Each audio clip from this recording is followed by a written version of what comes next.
क्या आपने कभी आसमान में उड़ते एरोप्लेन को देखकर ये सोचा है कि इतना भारी होने के बावजूद भी इतना ऊपर आसमान में कैसे उड़ लेता है? क्या ये कोई जादू है या फिर साइंस का करिश्मा?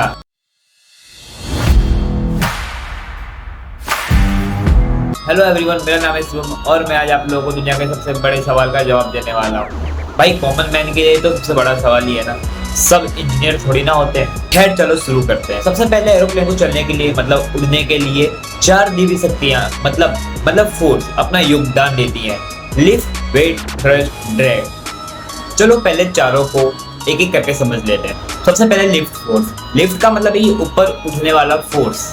जब एरोप्लेन आगे बढ़ता है तो उसके विंग्स हवा को काटते हैं और एरोप्लेन की विंग्स की डिजाइन कुछ ऐसी की होती है जिससे एरोप्लेन की विंग्स के ऊपर से हवा तेजी से निकले और नीचे से धीमे से, जिससे एरोप्लेन की विंग्स से ऊपर की ओर प्रेशर कम पड़ता है और नीचे की ओर प्रेशर ज्यादा पड़ता है और बस एरोप्लेन हवा में चला जाता है और इसे ही हम लोग लिफ्ट फोर्स भी कहते हैं। दूसरा है वेट।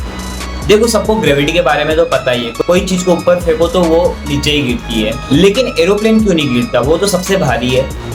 देखो अगर लिफ्ट का फोर्स वेट से ज्यादा हुआ तो वो चीज ऊपर की ओर जाएगी और इसी वजह से एरोप्लेन ऊपर की ओर जाता है क्योंकि लिफ्ट ज्यादा होती है और वेट कम होता है। और तीसरा है थ्रस्ट। देखो न्यूटन के थर्ड लॉ के बारे में तो सबको ही पता होगा, अगर आप किसी चीज के ऊपर जितना फोर्स लगाओगे उतना फोर्स आपको रिटर्न मिलेगा। जैसे एरोप्लेन के इंजन जो हवा को एकदम प्रेशर से खींचते हैं और उसी प्रेशर के हिसाब से पीछे से रिलीज कर देते हैं और जिस वजह से एरोप्लेन को आगे की तरफ धक्का लगता है और एरोप्लेन आगे की तरफ बढ़ता है और इसी चीज को हम लोग थ्रस्ट भी कहते हैं।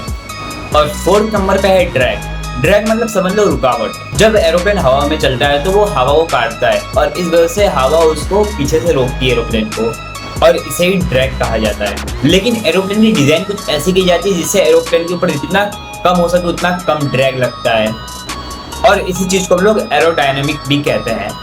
अब चलो समझती कि एरोप्लेन अपने आप को हवा में बैलेंस कैसे करता है। जब भी लिफ्ट बराबर होती है वेट के और थ्रस्ट बराबर होता है ड्रैग के तो एरोप्लेन स्टेबल हो जाता है और आसमान में उड़ता है।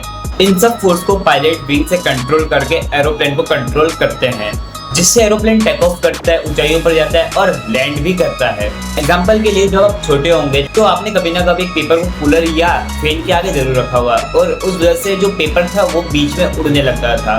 क्यों? क्योंकि उसको भी नीचे से लिफ्ट फोर्स ही लगती थी। और जब आप पतंग उड़ाते हो तो आप पतंग को थ्रस्ट देते हो और हवा से उसको लिफ्ट मिलती है और इस वजह से वो आसमान में उड़ती है।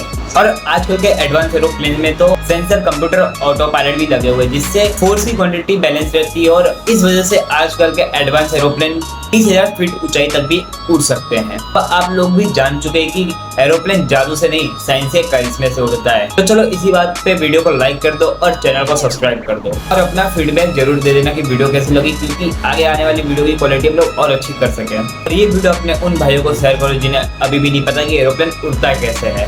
तो फिर मिलते हैं किसी नई वीडियो में नए टॉपिक के साथ। तब तक के लिए जय हिंद, जय भारत।